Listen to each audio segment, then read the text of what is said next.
Hello, everyone. This is Dr. Marty Ross, and we're having another Conversations with Marty Ross MD tonight. As you all know, this is a place where we're going to discuss Lyme disease, and our discussion is based on your questions. Now, many of you know I can get very long-winded because I like to discuss your questions and explain a lot of things around those questions. So bear with me tonight as I do that. I see a lot of familiar names here tonight, and I'm glad to see you're coming back and that you keep getting some benefit from these webinars. And I also see a lot of new people here tonight too. So for those of you that are here, welcome. And you have a few ways you can participate. One of the biggest ways would be to be very bold and ask a question on your first time. And the way you can do that is on the bottom right-hand side of the screen is a chat box, and you can write your question to me through that chat box.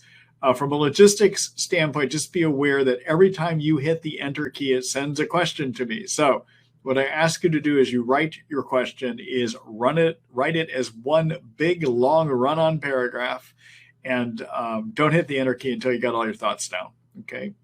The other thing about these questions, this works best for shorter, not long questions. I cannot solve every one of your lifelong problems in a long, drawn-out question. It just doesn't work for this kind of forum, but it does work for briefer questions and considerations about some things you might try to get out of the logjam that you're in, for instance, okay?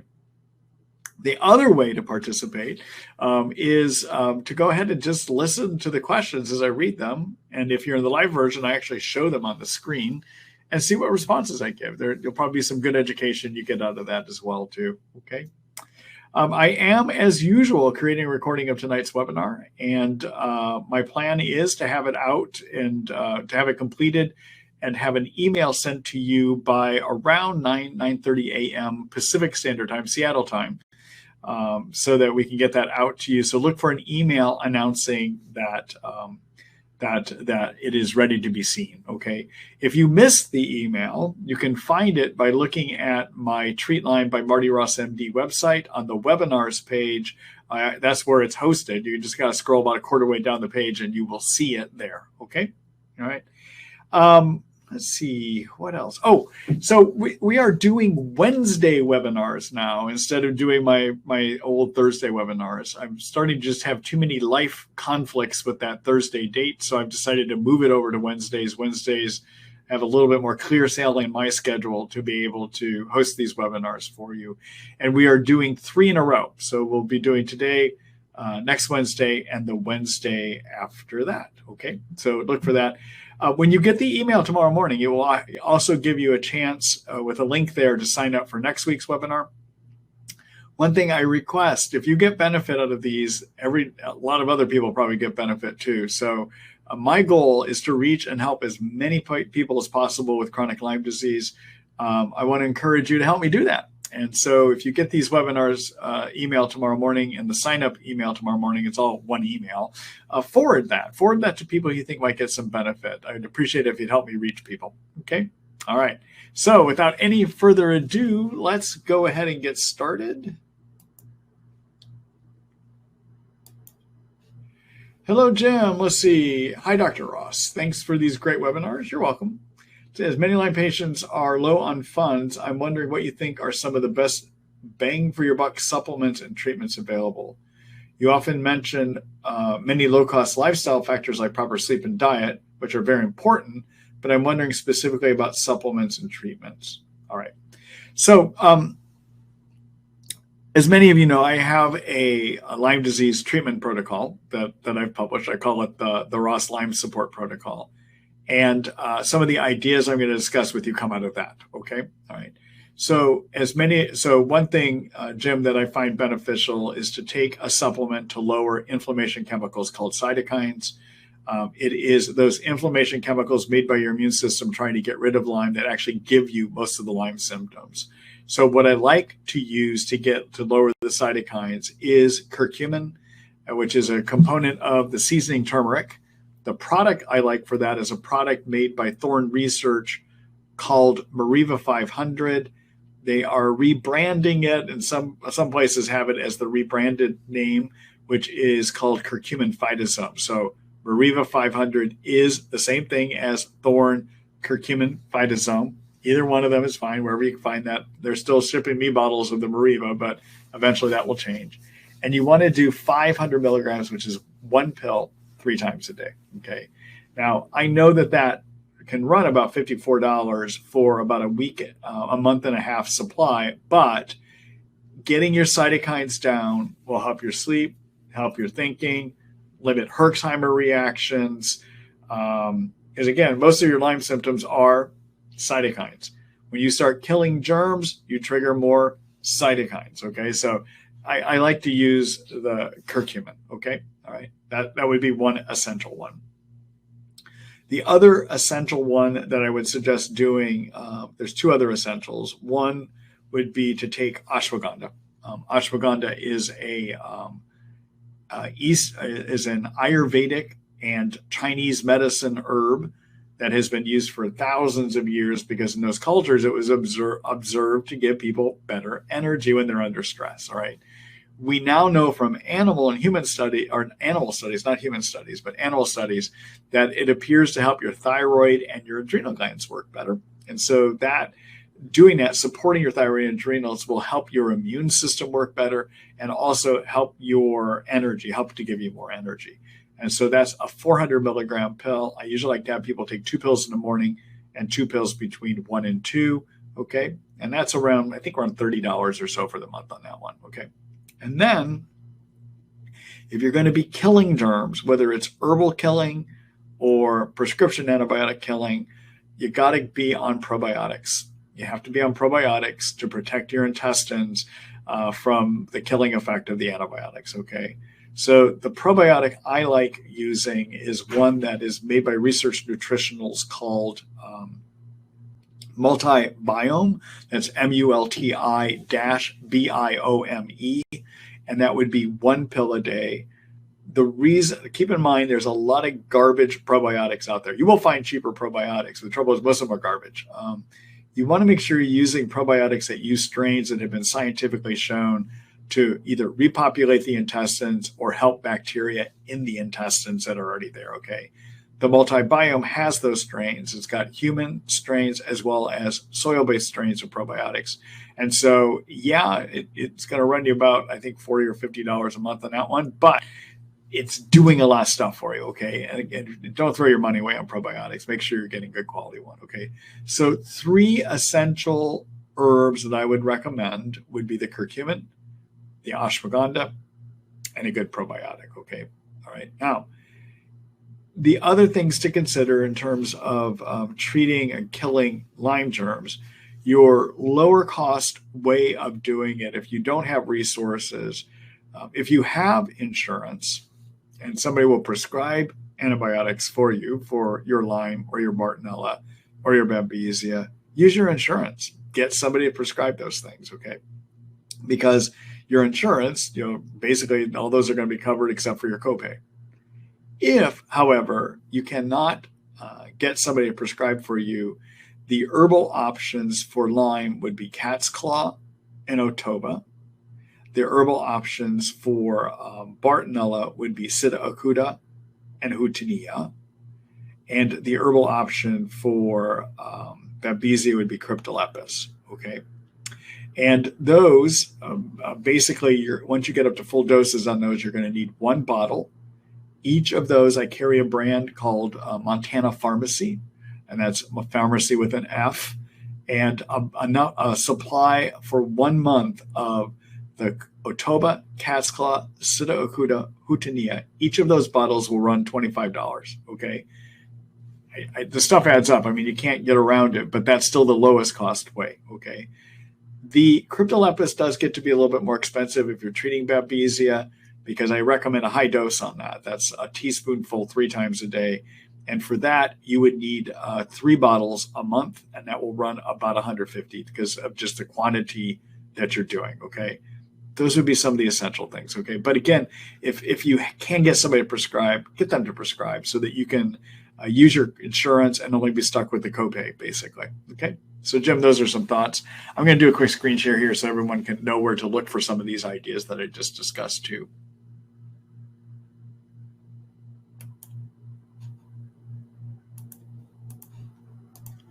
All right, so this is Treat Lyme by Marty Ross MD. This is my information site.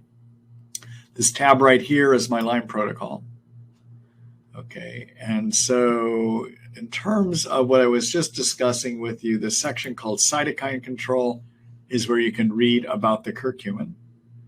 The section called adaptogen is the ashwagandha I was just telling you about. And then in terms of probiotics, take a look at my yeast section down here, and I talk about probiotics there. For the Lyme infection, the herbs you would use is this Otoba and Casclaw, and I tell you how to do it there. If you're strapped for money, I don't know that I would necessarily do the cinnamon, clove, oregano, okay? And then otherwise, here's prescription options for you as well. And then for Bartonella and Babesia, here's the herbs. Again, if you're strapped for money, don't do the cinnamon, clove, oregano. And then for the Babesia, here's the Cryptolepis. And again, I would primarily focus on that if you're cash strapped and not necessarily do the artemisinin. Okay. All right, Jim, I hope that gives you some insights there. Okay. All right. Good luck to you.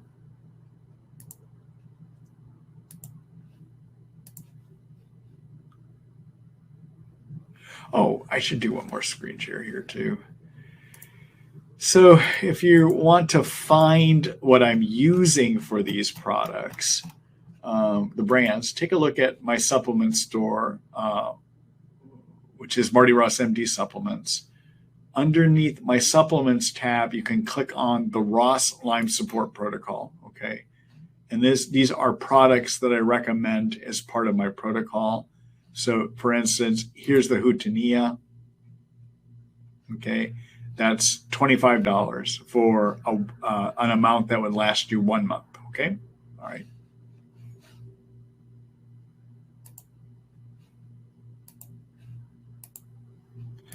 So I'm not showing you products because you have to buy from me, but I'm using it as an example of what I recommend. Keep in mind, at my supplement store, I've tried to screen products for quality, okay? There's a lot of garbage supplements out there, but I've tried to take the guesswork out of it for you. Anyone can purchase from my supplement store. It is for my patients, but it's for anyone. Okay, so and keep in mind when you do purchase from me, that supports these webinars and all the writing that I do as well too. Okay, all right. Let's see here. Next question. Hello, Victoria. Let's see, dear Dr. Ross, thank you very much again for your webinars. You're welcome. See, I have Borrelia, Babesia, Bartonella. Besides significant fatigue, my main symptom is sensation of buzzing 24/7 all over the body, including vision and vestibular. The buzzing is gradually increasing day after day for many years. For more than 4 months, my treatment protocol includes Otoba, Casclaw, Sita, Hootenea, skullcap, crypto, methylene blue, cinnamon, clove, oregano, curcumin, zinc picolinate. While I have noticed improvements overall energy level, this buzzing continues to increase dramatically. Would you recommend lumbrokinase or something else to try at this point? Thank you in advance. All right. So that buzzing is a neurologic agitation symptom that I frequently see in Bartonella. Okay. Your treatment in terms of things that you're doing that would affect Bartonella include the Sita, Acuta, and Hootenea that are treating growing Bartonella. The cinnamon, clove, oregano picks up the persister and growing Bartonella. Your Cryptolepis also, even though you're probably using the Cryptolepis for Babesia, there's lab evidence that got published a year ago that it is useful at treating growing and persister Lyme and growing and persister Bartonella as well too. So, in terms of germ killers, you've got things pretty well covered from the standpoint of an herbal medicine protocol, okay? So if the herbal medicines are not working, then it may be time to look at prescription options if you can find somebody to do that, okay? So that's a consideration for you, is to do something that might work better at getting at the Bartonella. And you could consider things like an azithromycin, Diflucan, combination, for instance. I'm finding that helpful for Bartonella these days. Diflucan, as many of you know, is something we use for treating yeast, but there's evidence from Johns Hopkins studies published 3 years ago that that family that fluconazole is in, they're called the azoles, that members of that family can be effective against Bartonella for both growing and persister Bartonella. And so based on that, about 9-10 months ago now, I started adding it into my treatments, and I'm finding really good results, especially a lot of good mental clearing and neurologic benefit of using it, okay? So a consideration for you would be to possibly stop your Pseudoacuta, stop your Houtenea, and substitute in a prescription azithromycin, prescription fluconazole. That's possible. You have to get a physician involved to help you with that, okay? I mean, that's one possibility. You also raise another possibility to help improve your Bartonella treatment, and that is to add in lumbrokinase. So let's talk about that real quickly. So lumbrokinase, everyone, is a group of enzymes that are made in the skin of earthworms. I don't make this stuff up. But this is really, I mean, this is one of the things that we find beneficial in Bartonella, all right? So what these earthworm enzymes do is they can help break down a slime layer that covers Lyme and Bartonella called a biofilm. In addition, Bartonella and Babesia have the ability to mix themselves up with the blood clotting protein in your blood called fibrin. And they can form these things called fibrin nest. Inside the fibrin nest, which is, these woven threads, if you will, and the germs are all in there, it makes it hard for the antibiotics to get at these germs, and it also makes it hard for the immune system to see them too, okay? So another thing you could do to escalate your Bartonella treatment could be to add in lumbrokinase, all right? The lumbrokinase breaks down the fibrin. In terms of what it does for biofilms, it basically, the biofilms are a mucous membrane that are held together in a fibrin skeleton. So it breaks down the fibrin in the mucous membranes too, okay? So you got fibrin nests, you got biofilms. Lumbrokinase can go after both of those, okay? I have found, since working with the lumbrokinase, that people get strong reactions, strong Herxheimer reactions. It was, when I first started working on this, advising people to take 16 to 20 milligrams twice a day. I now have people start at 1 time a day with that. And after the Herxheimer reaction goes away, then I have them increase it up to twice a day, okay? So that's another alternative too. With all of these, be aware, I cannot be your physician. I'm just giving you ideas to consider. These are ideas that are insights for you to consider. You really should discuss this with your physician to see what's right for you, okay? But these, if I had a patient in your kind of situation, these would be the things I would be talking with her or him about as well too, okay? All right. Good luck to you. I'm going to do a quick screen share here where I'm going to just show you some things that you can look at later about Bartonella treatment. All right, so in terms of Bartonella, take a look at my online Lyme guide here under the infection treatment plan section. And take a look at this article called Kills Bartonella, a Brief Guide. In here, I talk about the bartonella-fibrin nest, and I talk about these things called persisters that I was just mentioning, okay? Down here, I give you examples of what I call Tier 1 Bartonella treatment approaches. And one of those approaches is to use fluconazole with azithromycin and possibly with the cinnamon clove oregano combination, okay? So that's that fluconazole azithromycin I mentioned. In addition, you're already on that cinnamon clove oregano, okay? So that's one possible combination, all right? So these are, I just give you a bunch of ideas of combination medicines you can use to go after Bartonella. I know it looks complicated, but these are your options. And then down here, I give you the doses of the medications that I would wind up using, okay? All right.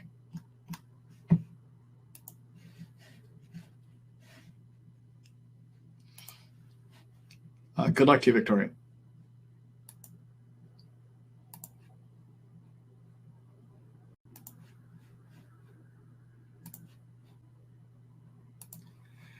Hello, Jake. Hi, Dr. Ross. I have tested positive for Thyroid for Lyme, Bartonella, and Babesia. I have an issue with my one eyelid twitching quite frequently. Also, my one cheek will twitch, but not as often. Also, I have an issue with swallowing, but that only happens rarely. Do you have any ideas of what could be causing this and what is the best way to fix these problems? Thank you for doing so many of these incredible webinars over the last few years. You're welcome. So both Lyme and Bartonella can cause neurologic agitation, which could give you some of the twitching that you're describing. Of the two, Bartonella, in my experience, tends to do more of that, okay? So one thing to do is obviously is to try to lower your Lyme and Bartonella germ load by killing them, okay? So doing either a prescription antibiotic protocol or herbal antibiotic protocol. And, my website is full of what those would be. Okay. In terms of other things you could do to calm the agitated nerves, one of those would be to try some magnesium. And I would do either a magnesium glycate or a magnesium citrate or a magnesium malate or a combination of those, and anywhere from about 200 to 400 milligrams at bedtime. Okay. The reason to take that at nighttime is that it'll actually make you sleepy. If you take too much of it at nighttime, be aware you're going to have mushy stools in the morning, and then you just decrease the amount that you're taking, okay? So one of the foundational things I do with my patients when they have this kind of a problem is I put them on magnesium. If that is not working well enough, then I want to start working with things that will calm an agitated nerve. And one of the chemicals that can calm nerve agitation is GABA. GABA is, we manufacture GABA in the brain. It's a neurotransmitter, okay? And there are GABA receptors on our nerves. If we give more GABA to a GABA receptor, it calms agitation down. One of the natural ways to raise GABA is to take a supplement called L-theanine, L-theanine. Theanine is a component of green tea, but it's not caffeine. Okay, I just want to be clear about that. What happens with L-theanine is it's converted into GABA. It also has a direct effect on the nerve membranes to calm their agitated nature as well, too. Okay, the dose of that is 100 milligrams, is that's usually typically how it comes, and you can take 100 milligrams 3 times a day to start. Keep in mind, if you take increasing doses, it might give you some sleepiness, okay? But you can try 100 milligrams 3 times a day. If that doesn't seem to work, then go up to 200 milligrams 3 times a day. You can even go up to 300 milligrams 3 times a day, okay? So I treat your germs, kill them, try to get them down because they're the ones ultimately causing this agitation. Number 2, use magnesium. Number 3, you can try to raise GABA levels by working with an L-theanine, okay? And then the other thing that happens in Lyme and Bartonella is you have all this inflammation agitating the nerves too, okay? And the inflammation comes from your white blood cells producing too many of these inflammatory chemicals called cytokines, all right? So I mentioned cytokines earlier, but here's my cytokine spiel, okay? So cytokines are good and bad. When a white blood cell sees a toxin, or it sees a Bartonella, or it sees a Lyme, it's going to try to get rid of that. And one of the things it does is it manufactures cytokines. And those cytokines cause more white blood cells to be made. They help draw the white blood cells to where the problem is, and they help the white blood cells work better. That all sounds good, right? But if the immune system's not doing a good job, it's going to try harder and harder. And eventually it produces too many cytokines. And too many cytokines make it so you can't sleep.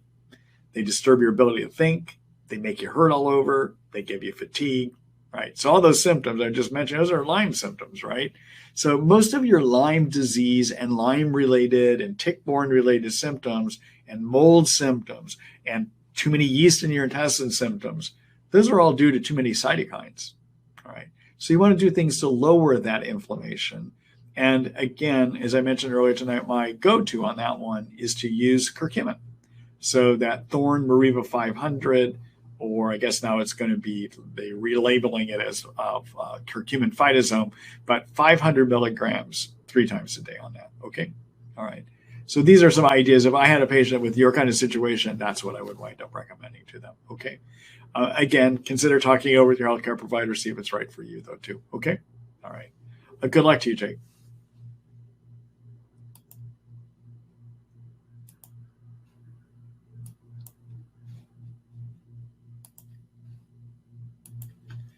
Hello, L. Let's see. Is it true that Claritin is effective against Borrelia? Also, is it true that Doxy is less destructive of the microbiome than the other harsher antibiotics?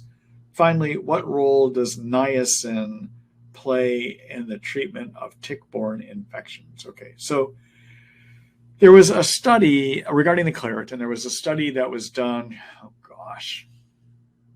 5 or 6 years ago now, maybe longer than that, that showed in the laboratory that Claritin can decrease the uptake by spirochetes of manganese, a mineral called manganese, okay? And that could lead eventually to the germ not growing and dying, all right? So that looked pretty good in the lab. I got to tell you that I've been disappointed as I've tried this in patients. I don't find any benefit from it, okay? Keep in mind what we find in the lab does not always work in a living person, okay? All right. So in theory, it could be, I haven't seen it give any benefit, all right? All right, in terms of Doxy being less destructive than other antibiotics, so antibiotics that kill a broad range of germs would be the most harmful to the gut microbiome, okay? But, and Doxy actually does kill a broad range of antibiotics. I guess I would call it moderately. I don't know that compared to anything else I use in my antibiotic bag, if you will, that it's any better necessarily. In terms of my recommendations is try Herbal first. If you're inclined to do that, because the Herbal antibiotics still have a great chance of working, but they're less inclined to cause destruction of the good bacteria in your gut. Okay, that's usually where I like to go. Okay, all right. And then niacin. I don't know. I mean, let me talk to you about in theory. I haven't tried it, but niacin can lead to your blood vessels dilating. You get red flushing when you take niacin, okay? And those blood cells dilating open, if you're on antibiotics, may lead to a better penetration of the antibiotics deep into your tissues, okay? So maybe you get more killing while you're on it. I don't know, though. I haven't tried that with any of my patients, and I don't know that a number of my colleagues regularly do that either, okay? All right. Good luck to you.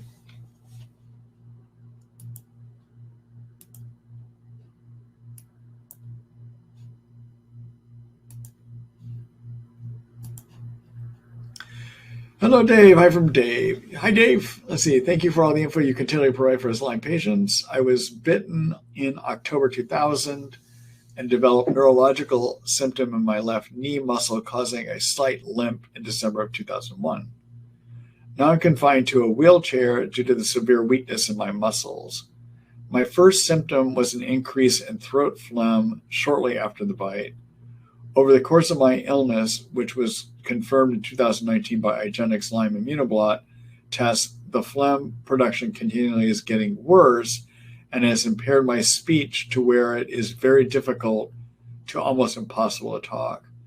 At times, it is so bad that I can gargle like with the phlegm. I feel like Hooch in the movie Turner and Hooch, where my saliva is ropey, transparent, stringy, and thick. Is there anything that can be done to stop the phlegm production in my throat? Second question, is there a blood test that measures the cytokine levels in your body?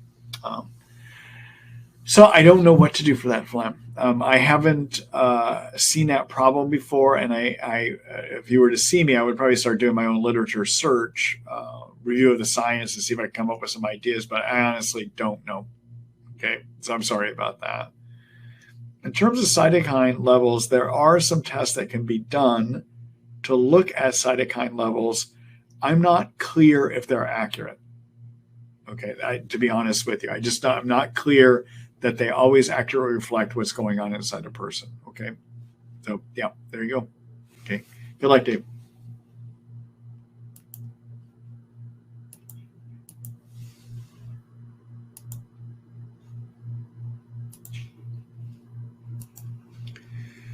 Hello, Colleen. Let's say, hi, Dr. Ross. If someone has taken their time, 3 months, getting to the full dose of phytostan due to herxing originally, better now, should they extend the treatment for a certain amount of time longer? 2, I feel ridiculous asking this, but would having stuffing and pumpkin pie on Thanksgiving mess up all of my progress? If so, I'll forego it. I've been on Candida diet with no sugar, fermented foods, nutritional yeast, etc. for 9 weeks. Thank you so much for all of your wisdom. All right. So Colleen, so Colleen's treating intestinal yeast overgrowth, and the product that she's using is a product made by Integrative Therapeutics called Phytostan. Phytostan is a product that has a number of herbs in it that can kill yeast. Okay, so it has powder caprylic acid, thyme oil, rosemary oil, and adenosinic acid in it. Okay, that's a pretty good compound. Generally, when it comes to herbal treatments for yeast, it takes about 2 to 3 months to wipe the yeast out. And the herbal options work maybe about 80% of the time. So they're not universally effective, okay? But they're pretty good, all right? So, but your best chance is if you can get rid of them if you're at the full dose for those 2 to 3 months. So to answer your question, Colleen, I would probably go the full 2 to 3 months at the full dose, okay? That's how I would do that, okay? Now, the next question is tricky, okay? Because there are people that when you're treating yeast, if they do have something that's sugary, like a pumpkin pie at Thanksgiving and stuffing, they're going to tolerate it fine. But not everyone does. So in some people with yeast, if they're prone to yeast or they have yeast, doing carbs to their yeast, giving carbs to their yeast, like with stuffing or in pumpkin pie, may be enough to put them back over the edge. So I don't know what will happen to you. What I would say is you might get worse, but you might not. So you got to decide if that's a chance you want to take. Okay. All right. So good luck to you, Colleen.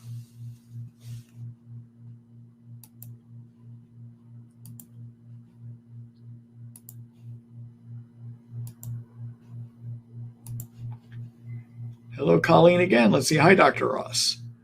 Wishing you all the best on your new adventure. Your patients will miss you terribly. Will you still be doing these webinars after your transitional period?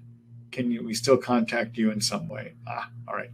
So, everyone, many of you know I haven't been taking new patients since May, and that's because that was in preparation for me eventually stopping clinical practice. All right. So that's what Colleen is writing. And so I did notify my existing patients last week by an email that I'm going to stop doing medical practice, okay? Which raises all kinds of questions for people, all right? So I'm going to explain all that to you, so because many of you may have those questions too. So I'm not going away. I'm not retiring. I'm just stopping clinical practice.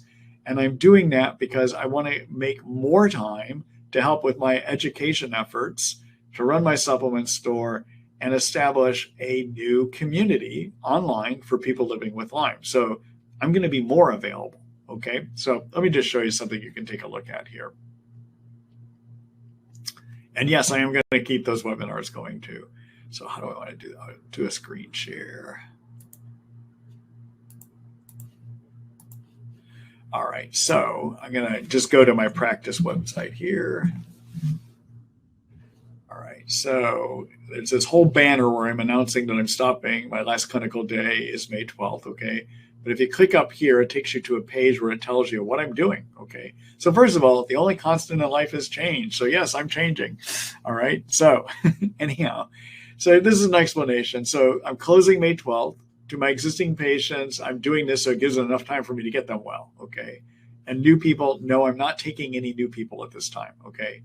Continuing, the things I'm going to keep doing is I will continue to run and regularly update my 2 websites, which is my supplement store, Treat Lyme by Marty Ross MD, and continue to host my Q&A webinars, okay?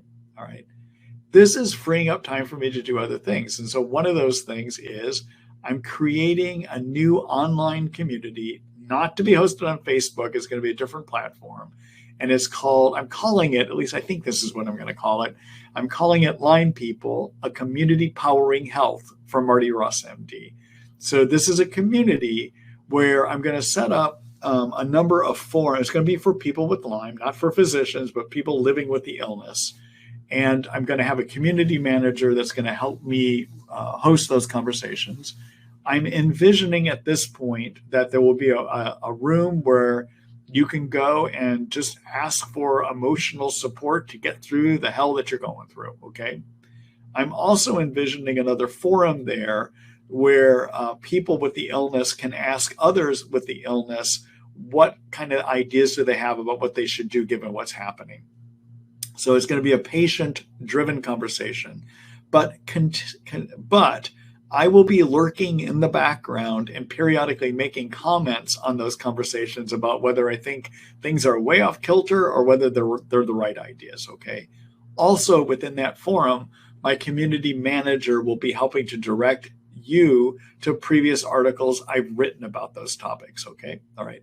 And then there's going to be another forum in there where I will be I'm considering doing daily office hours for about 30 minutes to maybe an hour each day, which may function very much like my Lyme Q&A questioning that I have here, okay? So I'm going to be a lot more available to you, all right? And then finally, just so you know, my new book is off at the editors right now, and that's called Hacking Lyme Disease: An Action Guide to Wellness.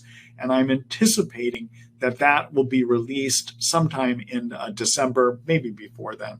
I'm still developing the cover with an artist, and I'm still waiting for the edits to come back, but probably around that kind of time frame, okay? So one thing I want to assure everyone, I'm not going away. I'm just stopping clinical care so that I can make more time to reach more people. I think I can have, at this point in my career and life, I can have more impact helping people with Lyme by helping them in these group settings and by continuing to educate people, including people with Lyme and physicians and nurse practitioners, et cetera, with my Lyme information site. But I want to jump more into that.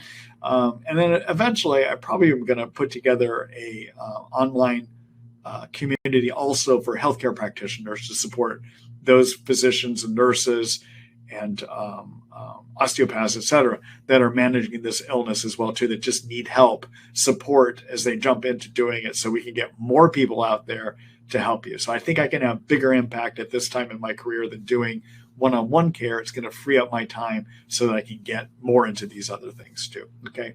So if you want to know when my new online group is going to launch, sign up for my email list at treatlyme.net. Get on my newsletter, okay? And as that launches, I will definitely be letting everyone know. I will also be letting everyone know through this forum as well, too. Okay? All right. Thanks for that question, Colleen. No, the webinars are not going away, okay?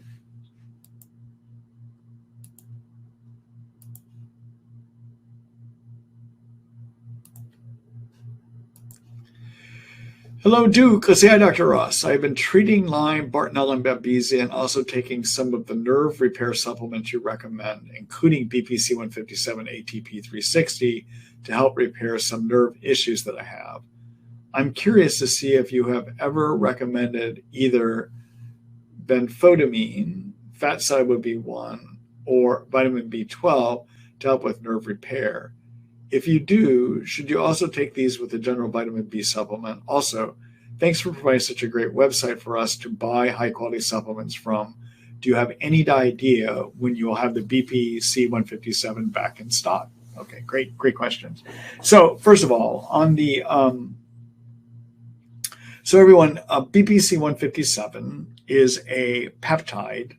So let me just talk about that. Okay, so the world of Lyme, there's a number of us that are starting to focus on reparative restoration therapies, okay? And the one of the things we're looking at is something that's been very popular in Europe for a long time, but starting to come over on our side now of the pond, and that's these things called peptides, all right? So to help you understand what a peptide is, so the building block of a peptide is an amino acid, all right? Amino acids are also the building blocks for proteins. The difference between a protein and a peptide is how many amino acids got put into it. All right. If you're 40 amino acids or longer, we call that a protein. If it's under 40 amino acids, that's called a peptide. All right. Now, there are a number of naturally occurring peptides that we make inside of us. One of those is a peptide made in the stomach lining called BPC-157. Over the years, it's been predominantly used within the athletic community to help deal with joint and muscle injuries. Okay, so it's made in the stomach to repair intestinal injuries, but it appears to do a good job with joint muscle injuries and has some benefit in neurologic injuries as well too. The other thing that the science tells us about BPC-157 is it may help your cell energy factories called mitochondria work better. It may help to some degree to help manage mast cells. So if you're somebody that's having too many histamines being released, mast cell activation syndrome, it may help stabilize that. It can help do some brain repair, and it can help balance an over-inflamed immune system too. Okay, all right. Those are the things it could do. All right. And so I've been using it, and I'm having people take it at one pill twice a day, or it comes in a spray formulation. You do 2 sprays twice a day. The company that I've been using for these oral peptides is a company called Integrated Peptides. I got to tell you, there's a lot of garbage out there. You got to be careful with your peptides. So you can find non-integrated peptides products, okay? Integrated Peptides, however, has been doing a lot of efforts at educating physicians over the last few months, and they didn't do a good job estimating what their need was going to be, and they way underproduced relative to the market demands. Okay, so they're behind the 8 ball here. All right, so most of us are out of their key products. Their key products are the 2 kinds of BPC-157. There's another peptide called Cerebrolysin, sold as a product called Cerebroprep, that can help with brain injury, whether it's traumatic brain injury or Lyme brain injury or bartonella brain injury. It can help with those. There is another one that's out called Can't Wait, which can help with weight management. There's another one called TB4 Max, which helps support your immune system. Anyhow, they're just out of a lot of stuff, okay? So here's the good news. Their BPC-157 spray became available this morning, and I ordered up a bunch.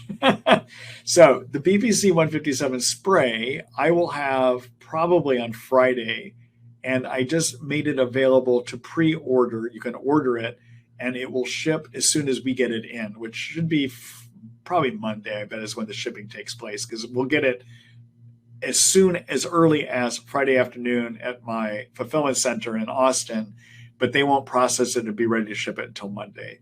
So it'll ship probably on Monday or Tuesday. Okay, so, but if you want to get in line, you want to secure that batch, that would be the way to do it. And again, I'm seeing same benefit from the spray as the pill.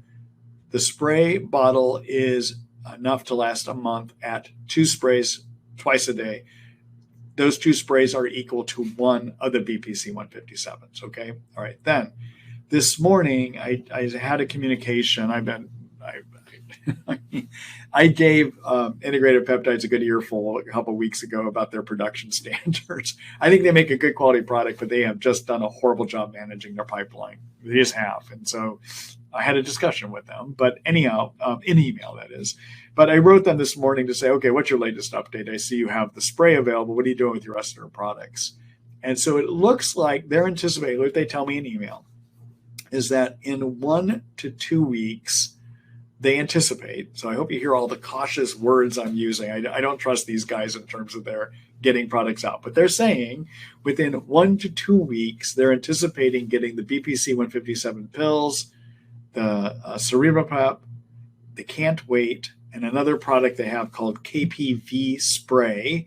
KPV is a peptide that can help with mast cell activation. They're thinking that one also will be available again within 1 to 2 weeks too. Okay, now don't hold me to any of those estimates, but it could be. All right, so we'll see. But the thing I do know for sure is I've got a large number of bottles on the way of the BPC-157 spray, and you could begin ordering that now through my website if you want to. Okay. All right. And then let's see. In terms of vitamins and neuropathy, I generally do like people taking a multi-B complex, okay? But of the two, the B12 and the B1, if you want to supplement beyond a B complex, I only think that supplementing B12 is good if you truly have low B12 levels, okay? So you would want to do a blood test to look at that, okay? All right. So I want to do a quick screen share here, everyone, show you a couple things here.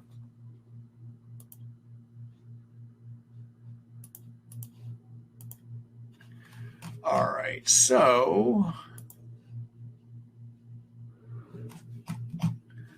so I do have a whole article. If you're wondering about these peptides, I have written an article about the oral peptides that are available or will be, hopefully will be available. And that's this article here called Repair and Restore with Peptides in Lyme Disease or Bull Toxin Illness.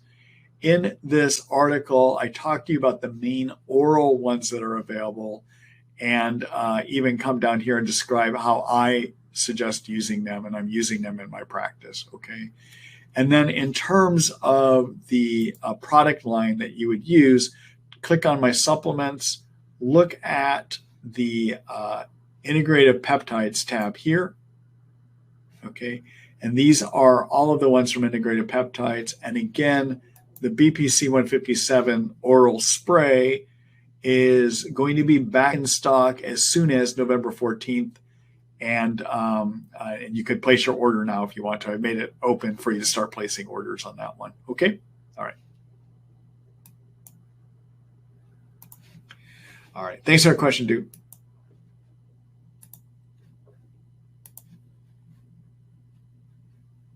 Hello, Ron. Ron, you wrote wondering about your connection. You're here. So at least I'm seeing you. All right. All right. Let's see where we are here. All right. Hello, Lynn. Let's see. Hi, Dr. Ross. Is there a relationship between MCAS, which is mast cell activation syndrome, everyone, and autoimmunity? And do you know how low-dose naltrexone works for mast cell activation syndrome? So mast cell activation syndrome, everyone, is a situation where your mast cells, where histamines are made, which is the allergic chemical, right? They get overly turned on. And it used to be that we thought the only thing that really turned on a mast cell is if something you were allergic to landed on it, they would release and manufacture and release histamines that gave you the whole allergic response, okay? We now know, though, that mast cells are turned on by mold toxins, Lyme infections, yeast infections, and stress, all right? Of all the things that really turns on mast cells the most, stress. So if I've got somebody that's got mast cell activation syndrome, I want to work with them and doing lifestyle changes to decrease stress, okay? I'm also going to want to try to deal with their infections, their mold, et cetera, get those under control. And I'm going to want to put them on something to stabilize their mast cells like quercetin or luteolin, okay? But one of the other things that may help your mast cells do better is to be on something called low-dose naltrexone, all right? So let's talk about that real quick. So low-dose naltrexone is, naltrexone at full dose is something we use for people with narcotic overdoses. It is a chemical that binds to your narcotic receptors and kicks those narcotics off, okay? We, as humans, have our own natural narcotic system, and they're called endorphins. And the endorphins that we produce have endorphin receptors, and it just so happens that the naltrexone binds to those endorphin receptors too. Now, the endorphins we make regulate pain, but they also regulate the immune system, okay? And so they can help turn down an overreactive immune system. They can regulate that.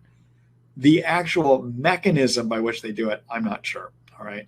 But what happens with the naltrexone, and the reason we call it low-dose naltrexone, is manufactured as a 50 milligram pill, but when we use it, for low-dose naltrexone, we're going to dose it at 1.5 and work up to 4.5 milligrams a day.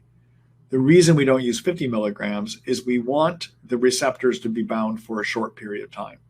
So if you're using a 1.5 to 4.5 milligram pill, those receptors are only going to be bound for about 4 to 6 hours, and then the drug wears away. Now, during the time that those receptors are bound, the brain doesn't like it. And it sends out a bunch of signals to the endorphin-producing cells in the body and says, make more. All right, so you get a lot more production of your natural endorphins.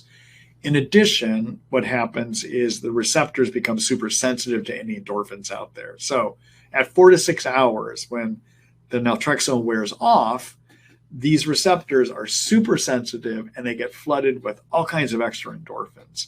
And it has the effect of regulating the immune system, immune cells, including mast cells, okay? The actual mechanism by which they do it, I'm not clear, all right? But anyhow, that's what the idea is with low-dose naltrexone. There are people that do report benefit from using it for mast cell activation. I like using it for people with chronic ongoing inflammation in Lyme. It can help with that. The other thing it does is it can bind to an immune cell in the brain called a microglia. Microglia, if they get inflamed, perpetuate pain.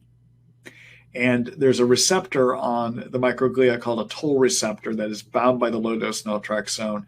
And that appears to help people deal with a lot of their nerve pain and myalgia pain. So it's low-dose naltrexone is proving to be a good treatment for people with myalgia caused by Lyme and tick-borne infections, but also just fibromyalgia, where we don't know what's causing all that muscle achiness, et cetera. Okay?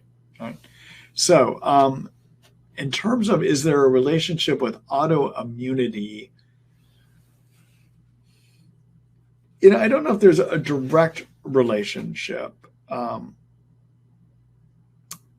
Other than this, let me explain something. So there's a type of inflammation and inflammatory cells in the body called Th1.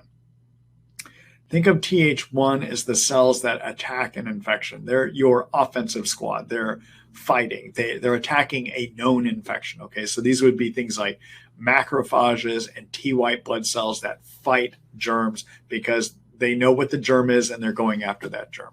Okay, right. There's also another part of the immune system called Th2, Th17. Th2 is, and you can think of this as your defensive squad, all right? It's always on preparing for the disaster, okay? And in that is your autoimmune system as well too, okay? So now Th2 is made up of your B cells that make antibodies, all right?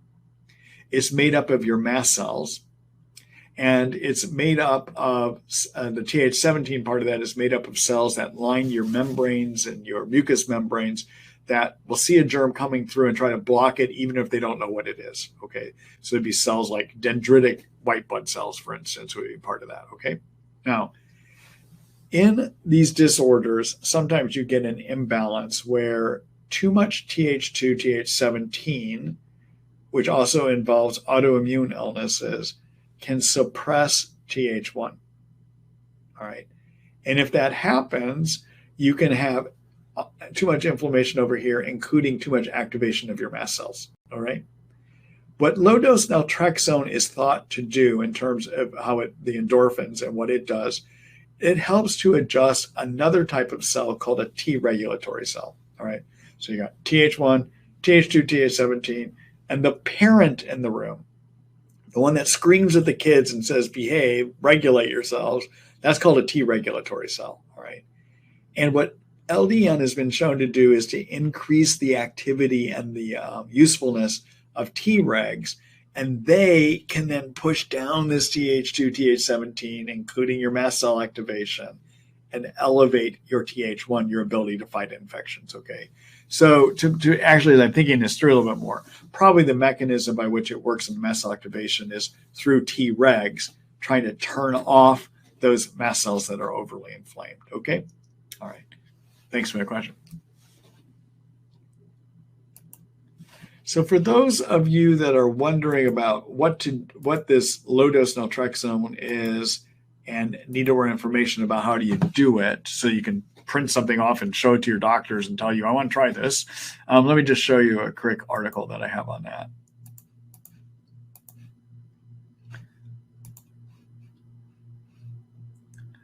All right, so take a look in the immune system section here. And the article I've written about that is called LDN for Lyme, okay? And I go through the ins and outs of this one.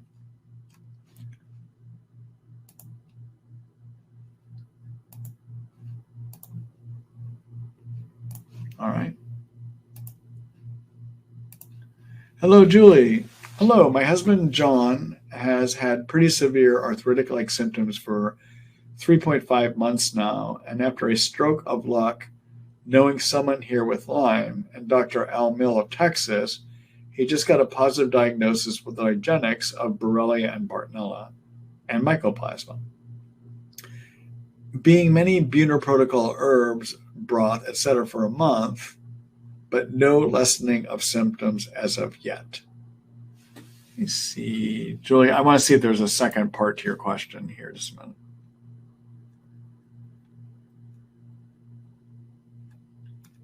Here we are.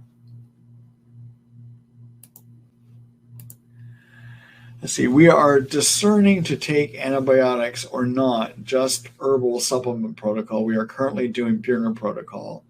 CD57 is 16 and very active, intense swelling of knee, pain, back, neck, shoulders. We are reading from Buhner Rawls that antibiotics don't go deep and usually don't help much for chronic tick bite and do damage to the immune system. What are your thoughts about it? All right. So, so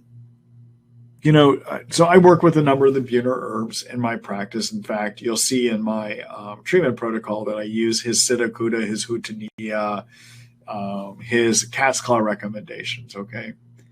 Where Buhner is a little bit weak is on anti-inflammation. One of the things that you might consider adding is an herb to deal with more of the inflammation, directly deal with the inflammation. That would be the curcumin I mentioned earlier tonight. I like using a Thorne product for that called Mariva 500 milligrams 3 times a day. Okay. All right. Now, when it comes to herbal antibiotics versus prescription antibiotics and using any antibiotics, the concern that you have to have is that they may cause an injury to the healthy bacteria living in your gut. And that could have some problems down the road. All right. So the good bacteria in the gut, we know they do a number of things. They regulate the immune system. They help pull toxins out. They release chemicals that help your brain work well. They help do digestion of food. There's a whole host of things that the good bacteria in the gut do. Okay, so anytime you use a germ killer, we have to weigh out the potential benefit against the risk of harm to the intestinal bacteria. All right. So the potential benefit of doing herbal antibiotics or prescription antibiotics is you kill your Lyme and you kill your Bartonella and you start feeling a lot better, okay? And you get better, all right? But it carries the risk of knocking down the good bacteria in your gut. Okay, so it's a risk and benefit consideration, all right? Now, herbal antibiotics can interfere with the good bacteria in your gut too. Now, Buhner underplays it. I have seen numbers of people on just herbal protocols that develop imbalance in the bacteria in the gut and develop too many yeast. So herbal antibiotics can mess up the good bacteria in the gut, but their chances of doing it are much less than prescription antibiotics, okay? Now, in my experience, I think Buhner and Rawls way overstate the benefit for everyone of herbal antibiotics, okay? It is true that herbal antibiotics will work for the Lyme germ about 85 to 90% of the time, which is similar to prescription. But in my experience, I find herbal antibiotic approaches for Bartonella to work 70 to 75% of the time versus prescription antibiotic options tend to work about 80 to 85% of the time. So a 10% better chance, okay?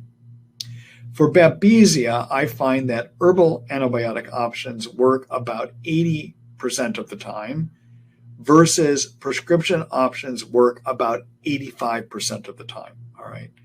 So I generally like to try to have people start herbals first and see where we get. But if we're not getting far enough along, I have this other group of tools I use called prescription antibiotics, all right? And yes, there is a risk of harm to the intestines, but you've got to weigh that out to the risk of the harm of living with bad Lyme, bad Bartonella, bad Babesia, especially if the herbs aren't working, okay? So the herbs, I think, and I use a lot of herbs, I use a lot of prescriptions in my practice, I think Buhner oversells the potential benefit of the herbs versus the potential harm to the gut. I just think he does, okay? And Rawls too, but again, that's all they're working with is the herbs, right? There are times you've got to use prescriptions in some people, all right?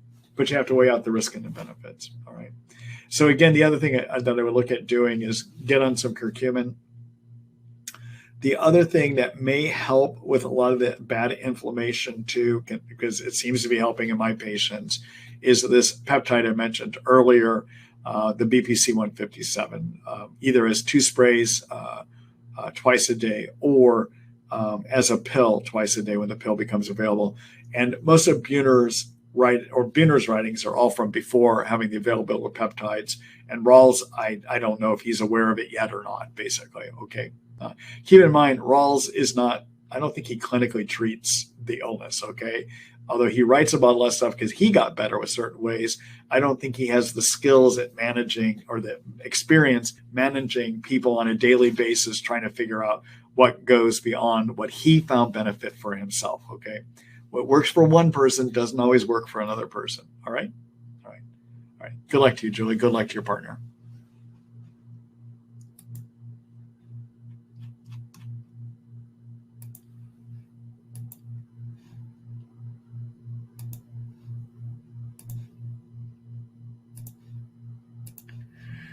Hello, Chris. Let's see. My son is dealing with long-term Lyme symptoms and is in a major flare-up right now. We are looking into hyperbaric chamber. Any suggestions regarding using this treatment? So hyperbaric oxygen, everyone, means going into a tank. And the best option would be a hard shell tank that will take you down to a dive that goes down to a pressure of 2.4 atmospheres. And while you're in that tank for about an hour, you breathe in oxygen that's 100%.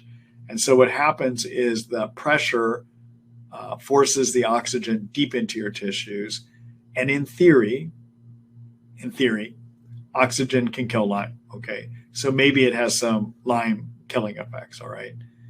The other thing that it can do, though, is it's been shown to be very useful for, is in helping with something called brain plasticity. So your brain, when it gets injured, some of the neurologic connections don't work right. And hyperbaric oxygen can help repair that injury, all right? Now, it used to be, when I first started managing Lyme back in around 2004-ish or so, probably around 2007, 2008, we all went through a phase where most people that treated Lyme were trying to buy hyperbaric chambers and put them in their office and try it out, okay? Because we all thought maybe this was the thing that we could use that would kill germs. In the end, we were all terribly disappointed. I don't think it's a great germ killer. It can at times, if you're on oral antibiotics or IV antibiotics when you're in your chamber, it may force those antibiotics deeper into the tissue. Maybe you get a little bit better germ killing. But on the whole, most of us that tried it as a germ killer didn't find it effective, okay? But if you've got somebody with severe neurologic dysfunction and you've done a good job of killing your germs and they're just not doing well with the neurologic dysfunction, sometimes the hyperbaric oxygen can be useful for that. Generally, when you're going to do hyperbaric oxygen, you want to look at doing about 20 to 40 dives. You can do up to 2 a day, and it's going to run you about $5,000 to $7,000 if you do that, okay? I don't think if you're looking at it as a germ killer, it's worth it. I just haven't seen good benefits. I have seen benefits in people with severe neurologic Lyme up in the head, have some reparative benefits from doing the hyperbaric oxygen, okay? All right. Good luck to you. Good luck to your son.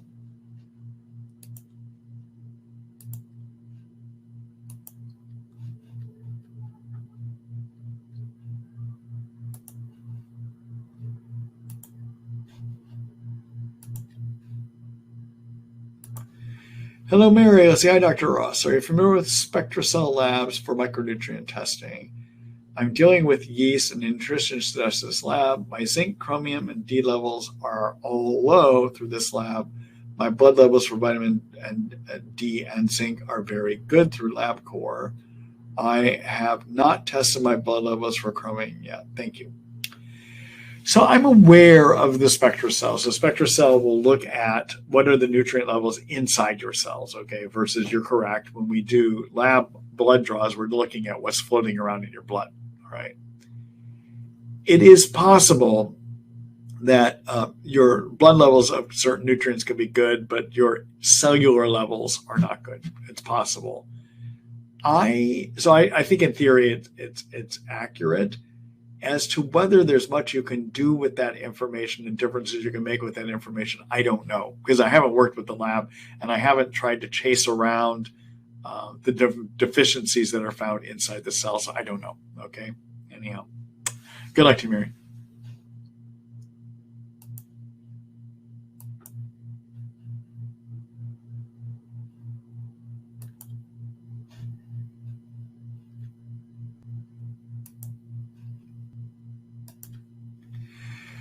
Hello, Carter. Let's see. What are treatments for alpha-gal? Wow.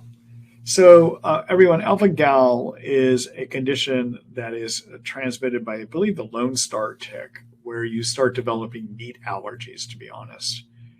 I would not say, Carter, I'm not the most proficient. I haven't had that problem with any of my patients yet, so I haven't had to really look into it.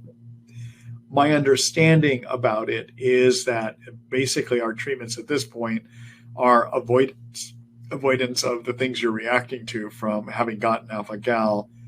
I am not the best source on that, though. I'll be honest with you. I haven't investigated enough to know what the options would be. All right.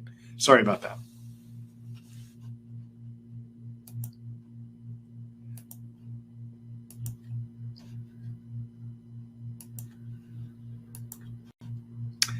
Oops. Let's see.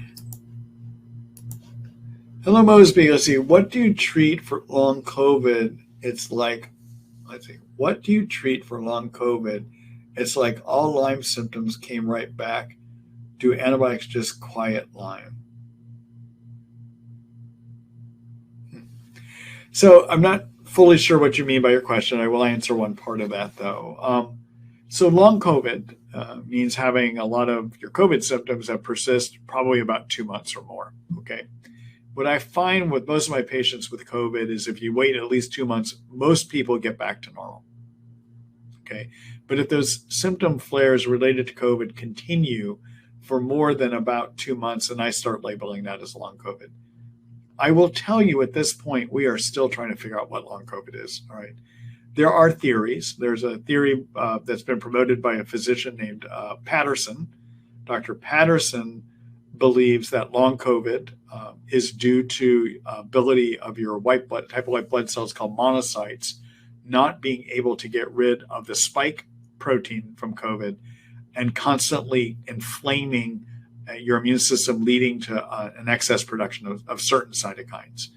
And Dr. Patterson has developed a blood test that can look at that cytokine fingerprint, and his research that has not been replicated by anyone else. That's the problem with somebody doing this. He's come up with this theory, he's done the research, and he's making a bunch of claims that may or may not hold out over time, okay?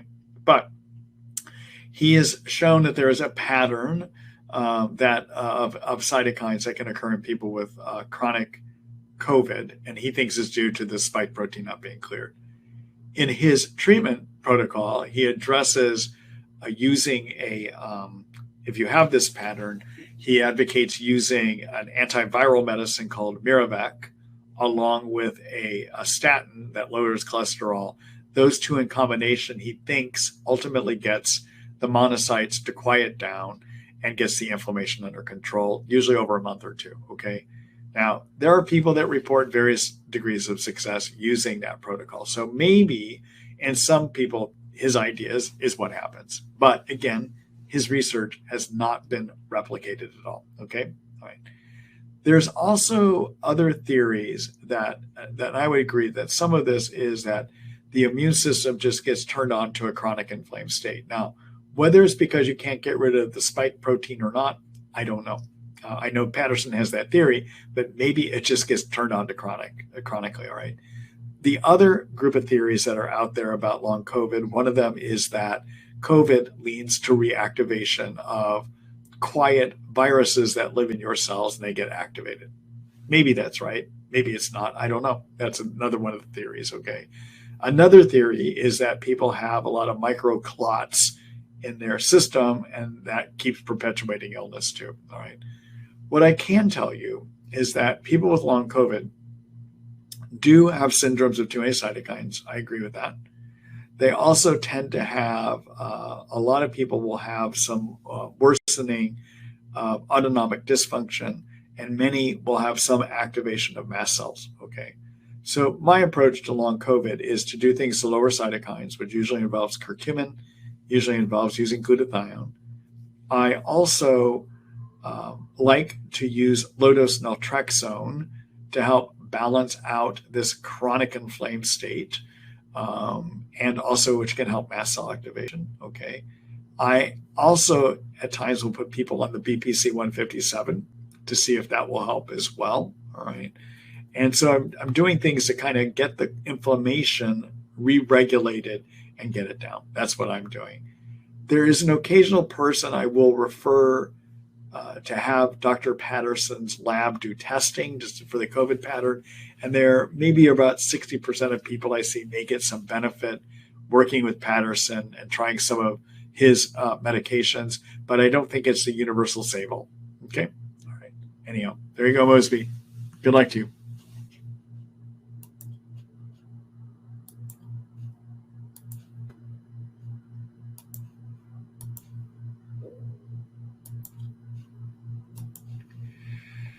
Hello, Brandy. Let's see. Anything help with emotional numbness? I feel like I have no personality that is in brain inflammation.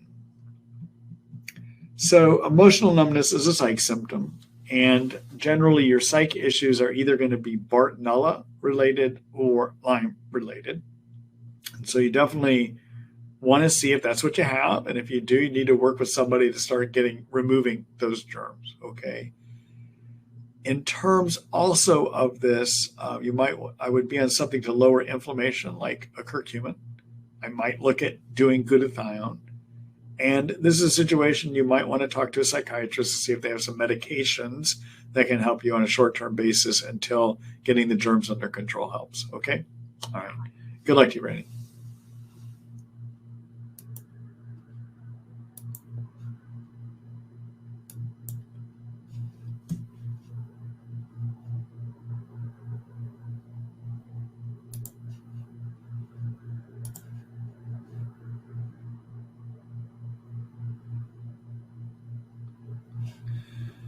All right, let's see here. Hello, L. Let's see. Can you tell us what are the symptoms of an inflamed heart? My fatigue literally feel like a weak heart, and I want to know if I should consider prescription antibiotics as I've tried the herbal options with no improvement for 3 years. I keep wondering if the bugs have gotten to my heart, and that's why my heart feels so weak. I don't have a doc yet and have only been treating with herbals. Have you ever seen Lyme confused with rheumatic fever? Thank you. All right. So, L, I know you don't have a doc, but I have to recommend if you're having chest symptoms, you need to get a doctor to evaluate you. They need to do EKGs and they need to do some blood testing to figure out what's happening there. Okay. So I'm sorry, I can't help you more than saying that. I strongly recommend whatever you can do, getting a general doctor, be your family doctor, get somebody to do an EKG on you and listen to your heart and see if they have some ideas for you. Okay. All right. Good luck to you.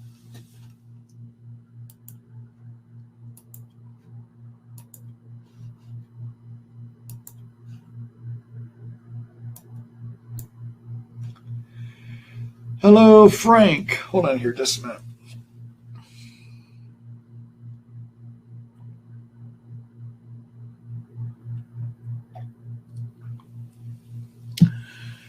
Question for Dr. Ross. Dr. Ross, I read the article on your website regarding Lyme and thyroid issues. My wife's blood test, including TSH T3 or free T3, reverse T3 and free T4 showed normal levels. The only exception was the thyroid peroxidase antibodies, which came in at 491. From what I have read, this would indicate Hashimoto's thyroiditis, but my wife's symptoms are consistent with hyperthyroidism and not the hypothyroidism symptoms described in the article. How would you treat symptoms of hyperthyroidism with labs like these? Would you still take the supplements of selenium and low-dose naltrexone? All right. So with the antibodies, it usually means you got something called Hashimoto's thyroiditis. All right. That thyroid inflammation can have two phases. In the early phases, it results in inflammation of the thyroid leading to hyperthyroidism. And then over time, the thyroid burns out and you start having low thyroid. Okay. And it is an autoimmune condition. Something is triggering the immune system to attack the thyroid.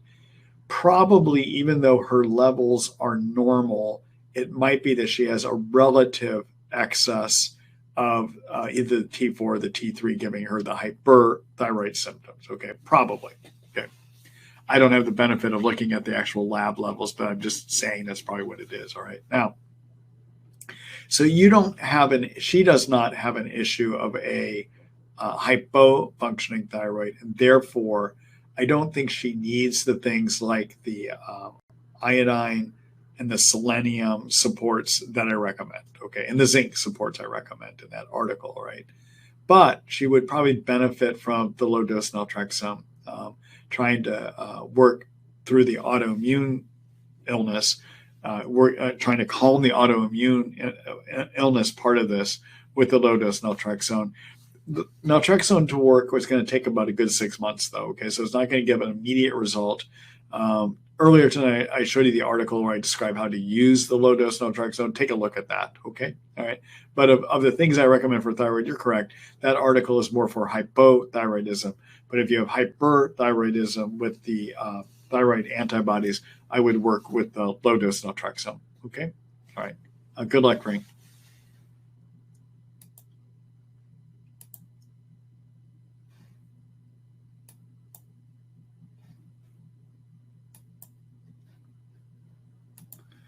Hello, Paula. Hi, Dr. Ross. I was prescribed Diflucan, but after reading the side effects, I do not want to take it because I have liver issues with EBV. Can phytostigmine alone get rid of candida, or should I rotate herbs? All right. So phytostigmine, I mentioned earlier tonight, everyone, is a combination herbal product of powder coke, caprylic acid, rosemary oil, thyme oil, and undulicic acid.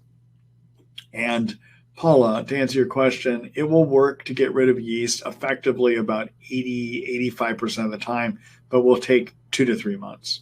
It's a reasonable alternative, okay? All right.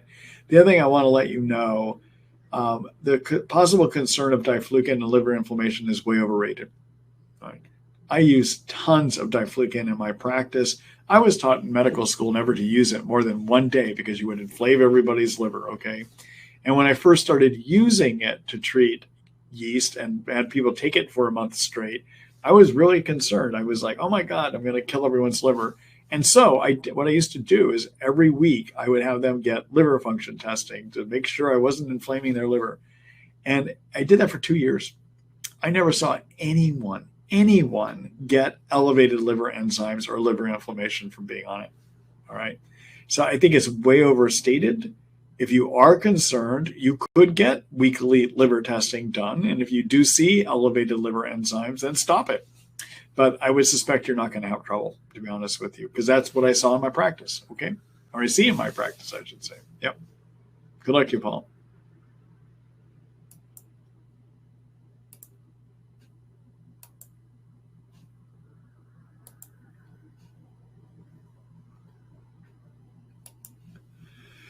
Hello, Mary. Let's see. I have Lyme and Bartonella on herbal tinctures for each. Did 4 weeks of doxycycline, 100 milligrams twice a day at diagnosis. July 22nd, CDC positive through urgent care. I'm trying to see. There's a second part here. It has reactivated my EBV. What should I do for that? Okay, so it's a tricky question because so it's hard to say if it really has reactivated your EBV. Let me start by saying that. And I will also say one other thing, which is with Lyme, when you take antibiotics for acute Lyme, 85% of the time they work, which means 15% of the time they don't. All right. So if you are having ongoing symptoms still, there is a more likely is due to the fact that Lyme is still active in you and you need further treatment for the Lyme germ. Okay. All right. So again, the standard 3 to 4 weeks of antibiotics works effectively in 85% of people, which means 15% of people it fails in, and they go on and develop chronic symptoms. And the treatment is keep treating with antibiotics and make sure you treat for the different forms. So doxycycline in an acute setting is great. But if you wind up having ongoing symptoms, you need to do more than just doxycycline. Doxycycline is good for spirochete Lyme, but we also know that Lyme has a second form, which is a cyst, and Lyme can live inside of cells. Doxycycline is good for spirochete and Lyme living in cells, but it doesn't treat the cyst form of the germ. In addition, if people don't get well, it may be that they also have other infections that are tick-borne infections like Bartonella-Borrelia, for instance. Bartonella that could have gotten transmitted. So you need to be investigated to see if you have other tick-borne infections as well too. Okay. Now, Epstein-Barr is a very common infection in healthy people. If I were to pull 100 healthy people off the street, people that say they have no symptoms, and I were to do antibody testing, which is what they did for your Epstein-Barr, they measured, are you having an immune reaction? I would find elevated antibodies in about 20 to 30% of those people. And that's because their immune system is cohabitating with that germ, keeping it under control. So just having elevated antibodies, which is probably what happened here and why they think you have reactivated EBV, does not prove that your immune system is not keeping it under control anymore. It just means your immune system is working on it, okay? And the greater likelihood that I see in patients if they get symptoms that go on after their doxycycline for their acute Lyme is that the Doxy didn't work. It's really Lyme still, okay? So you need to rediscuss this with your healthcare providers, okay? Good luck to you.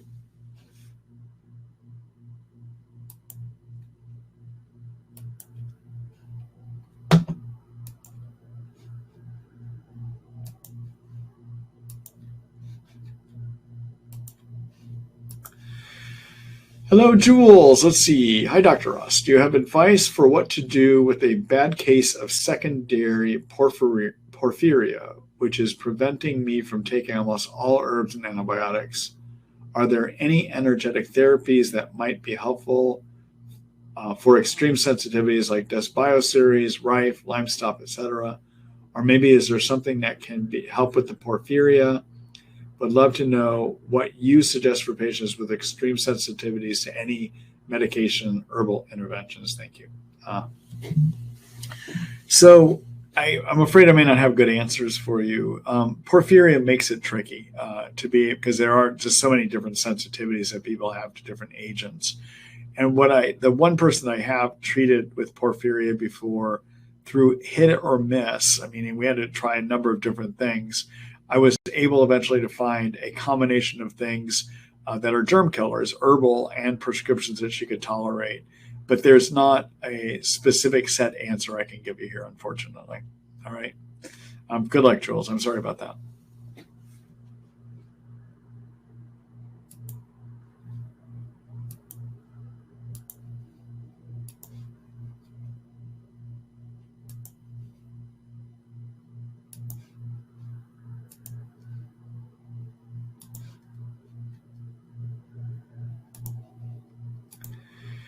Hello, Rick. Let's see. I'm new here, but I love your information. Well, welcome here, and the way to be bold tonight and write something down. I appreciate that.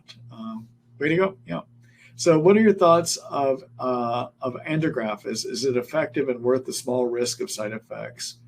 And I know you recommend Otoba cat's claw, but I'm sensitive to TH1, which cat's claw activates.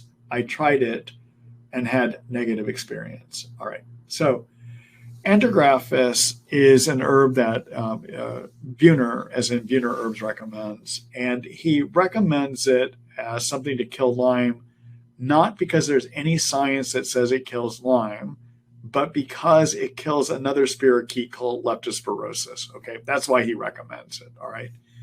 There have been, since Buhner published his book, there have been some studies done out of Johns Hopkins University.